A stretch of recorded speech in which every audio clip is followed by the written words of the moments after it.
Good afternoon. A good first day.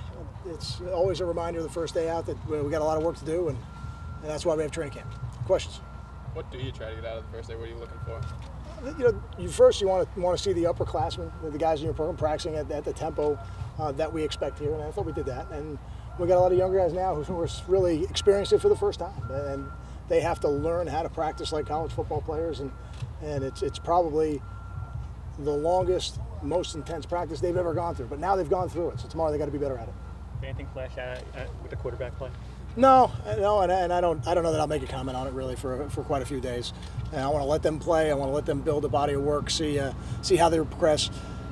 Smart guy told me one time, players get better when they get coached, and this is the time of year we really get to coach them, and we have their full attention. So now we'll have an opportunity to see how they progress through this first week. What kind of opportunities ahead of some of the young cornerbacks? The second-year guys, Wharton, Boggs, first-year guy, Austin, but he was at least here in spring.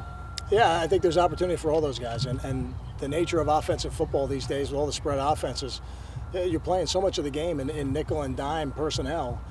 You need 6, 7 defensive backs a game really just to play the game nowadays. So there's a lot of opportunity for those guys, and the more flexibility, the more they can do, the more valuable they are, and the more they'll play.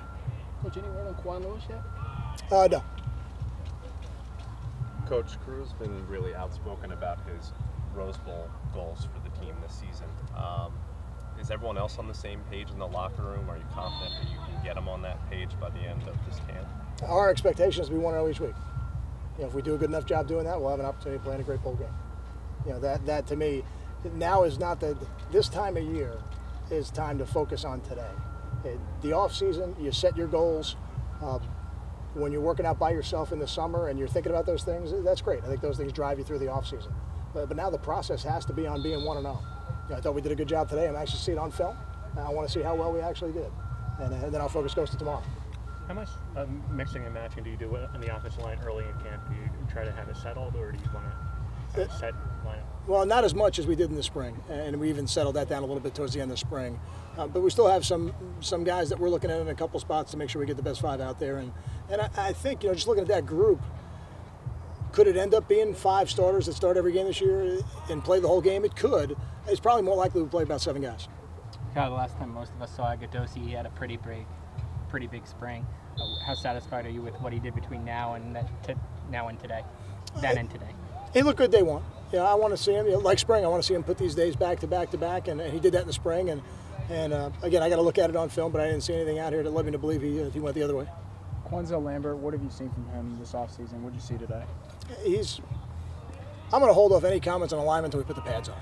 I think it's easy to show something one way or the other, when there's no pads on. And I think when we get the pads on day 3, day 4, and then full pads day 5, we'll know a lot more about how Quanzel's offseason was. How about just what you're asking him to do this year with a couple different roles? How can he handle that? Sure. Yeah. From a leadership standpoint, Quanzel does a great job. From being unselfish, being a team first guy, he does a great job. Quanzel's always been the player who he says, "Coach, put me wherever is best for the team," and that's where I'll play. And he can play R, he can play E, he can play nose, he can play 3 technique, he can play any of those positions up front. We haven't asked him to play all of them yet, but he can play them all. And he's going to have a role in our defense. What that is right now, I don't know that I could say that after day 1. There's going to be a lot of attention on Leonte. Do you want to have one of those guys be a number 2 that kind of emerges number 2? I think there was a lot of attention on Leonte last year. I don't think that'll be anything new for us. So when you have a player like that, whether it's Leonte, whether it's Brandon Coleman, Mohamed Sanu, Kenny Britt, any of those guys, there's always going to be a lot of attention. And I think the first thing it does is it certainly elevates the guys around him because he's taking defenders away from their side of the field. But the more dynamic those playmakers can be. I remember having Kenny Britt over 1,000 yards, Taekwondo over 1,000 yards, and then whatever Timmy Brown had, because Timmy was a very productive player that year as well. So it can make you explosive on offense as those other players emerge. How about seeing PJ back on the practice field? Oh, it makes me feel good. Yeah, it makes me feel good. It was great to see him out there in Indy, and I thought he ran around well. And I got some questions yesterday about what he would be like, and I didn't see any tentativeness whatsoever. I thought he looked great out there. Coach, would you ever talk to Leonte about the quarterback scenario? Try to gauge his reaction or his feedback as to how the quarterbacks are doing and what he thinks of their performance? No, I think the head coach needs to ultimately make that decision. Well, no, I know. Yeah, I just didn't know any conversation at all or any kind of feedback. No, we're all at the practices. We all watch the film, and I think what I'll do is I'm going to certainly get a feel for who's going to win that locker room. I've said that before. But ultimately, those decisions are made by the coaching staff, and really the final decision made by me. How do you even determine that? Do you talk to some of your leaders to see what quarterbacks are winning the locker room, or is that just something you observe? No, it's all observing. I think we're around the team so much right now in training camp, and nobody's leaving to go to class, nobody's leaving to go home on the weekend. Everybody's here for 4 weeks, so we're going to know that. And when I say win the locker room, it's not a situation where one guy wins it and one guy loses it. I just think ultimately you get a feel for who the team feels is the first team guy as well.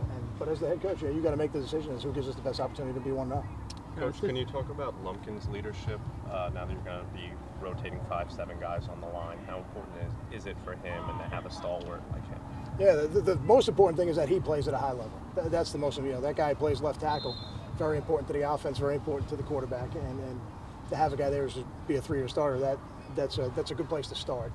But the leadership aspect comes in play in terms of elevating the other players around him every day in practice, pushing the other guys an individual, watching film with the younger players when the coaches can't be there. Those are all things that Keith has done, and will make him a leader in that position group. Cal, depth chart, I know not to read too much into it, but there's a lot of co-starters. Is this maybe as much competition for starting jobs or even backup jobs as you can remember in your couple years? Yeah, I see it as a good thing. I think it's more a function of depth than anything else, and it's exciting when I did that with Asian the other day. It was exciting for me to look at it like that because, as I've said to you guys before, you guys get a little more fixated in who plays the first play of the game than I do. And again, I know it's important and the players want to play the first play, but ultimately if a guy's playing 40 to 50% of the game, that guy's a starter in terms of how I see it. But it was exciting for me to look at that depth chart, see how many guys are competing for so many positions, because it makes me feel like we're going to have a lot of contributors. Didn't see any guys on the bikes during practice. That mean everyone passed the conditioning test? No guys on the bikes today because we had a couple guys in the training room. So we do have some guys conditioning in the training, but it's really more because they're not 100% yet. Coach, talk about PJ Bunch having back for his first practice. How is he going to play a leadership role? We've talked about that a lot too, with all the different running backs that you've had who stepped up last year. That room, PJ does a great job. He's the older presence in that room for sure. What I think makes that room unique is how unselfish those players are, how supportive they are of each other, at a position where generally only one of them plays at a time. We're gonna do some things this training camp, and we'll see if all those guys are healthy. We're gonna have to find ways to get them on the field. That's for sure. It'll make us better.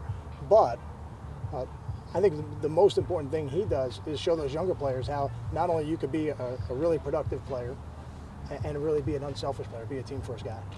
Coach Goodwin flashed a bunch with a few runs he got from the second level today. Can you talk about his performance, not just in the spring, but leading up to this point? Now you have your first day. What did you see from him today? Justin's had a great offseason. He had a great spring. He certainly could have been. He certainly was considered for some of those awards we gave out in the spring. He had a great summer, and I think it showed today. He's a productive player for us, and he just needs to keep doing what he's doing. He's gonna have a role for us on offense. Thanks, guys. All right, thank you.